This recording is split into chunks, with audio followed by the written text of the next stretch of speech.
দাঁড়াও দাঁড়াও, কার কার মনে হচ্ছে যে পুজো এসে গেছে, পুজো এসে গেছে? আমারও কিন্তু ঠিক এটাই মনে হচ্ছে। আর তারপরে গেছিলাম একটা ফেমাস ফুচকার দোকানে, তো চলো দেখতে থাকো। হে এভরিওয়ান, চলো চলে এসেছি, কোথাও যাবো আর তোমাদের সাথে আমি get ready with me share করবো না, সেটা তো হতেই পারে না।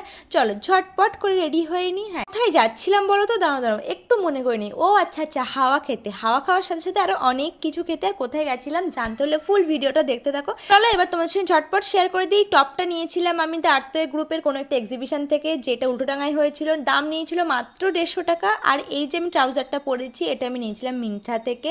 তোমাদের যদি কারোর লিঙ্ক লাগে ঝটপট করে আমাকে কমেন্ট করে ফেলো, আমি দিয়ে দেবো। আর লিপস্টিকটা ছিল সুইস বিউটি, শেড নাম্বার ভুলে গেছি।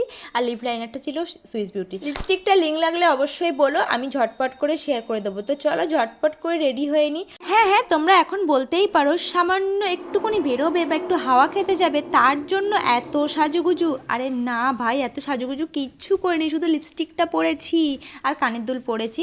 আর সারা দিন পরে বা সারা সপ্তাহ পরে একটা দিন বেরোবো, একটু তো কেত মারতেই হয়। এমনি সময় আমি পাগল ধরার মতো ঘুরেই বেড়াই, যারা আমাকে চেনো তারা জানো। আর যখন ভাবি একটু কেত মেরে বেরোবো, তার জন্য তো একটু তো রেডি হতেই হবে। সবসময় গুছিয়ে বেরোতে না ইচ্ছা করলেও মাঝে মাঝে একটু ইচ্ছা হয় একটু গুছিয়ে সুন্দর করে বার হয়, তার জন্যই বার হওয়া। তো চলো যাওয়া যাক। যেতে যেতে দেখছি না প্রচুর লাইট দিয়েছে, আর আমার তো ঠিক পুজো পুজো ফিল আসছে। সারা বছর তো এমনি ওয়েট করে থাকি পুজোর জন্য, আর এরকম লাইট দেখলেই আগে মনে হয় ওই যে পুজো এসে গেল। এই পুজো আসা আসা ব্যাপারটা না বেশ কিন্তু মজার। তারপরে চলে গেছিলাম আমাদের বসিরহাটের ফেমাস ফুচকার দোকান, যেটা সবাই তোমরা মোটামুটি চেনো, চাঁপাপুকুরের স্মাইল ভাইয়ের ফুচকা। কার কার ফেভারিট এখানে কিন্তু অবশ্যই কমেন্ট করে যেও। আমার মোস্ট মোস্ট মোস্ট ফেভারিট হলো এই দাদার ফুচকা, যেহেতু আমি ভীষণ ফুচকা লাভার, তো আমার তো বেশ ভালো লাগে। আর দাদার ওখানে যাবো আর চাটনি ফুচকা খাবো না, হতেই পারে না। যেহেতু আমি দই খাই না, সেই জন্য দই ফুচকা তো খাই না, চাটনি ফুচকাই বেস্ট।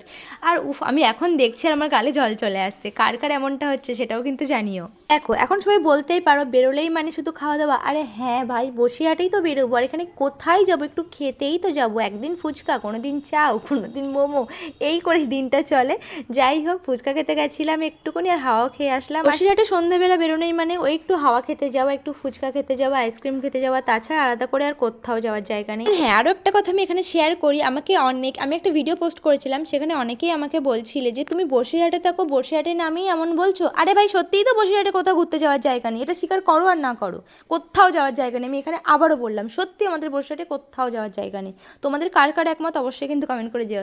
যাই হোক, আইসক্রিম খেয়ে সোজা পুজোর ভিউ নিতে নিতে চলে আসলাম বাড়িতে। চলো টাটা।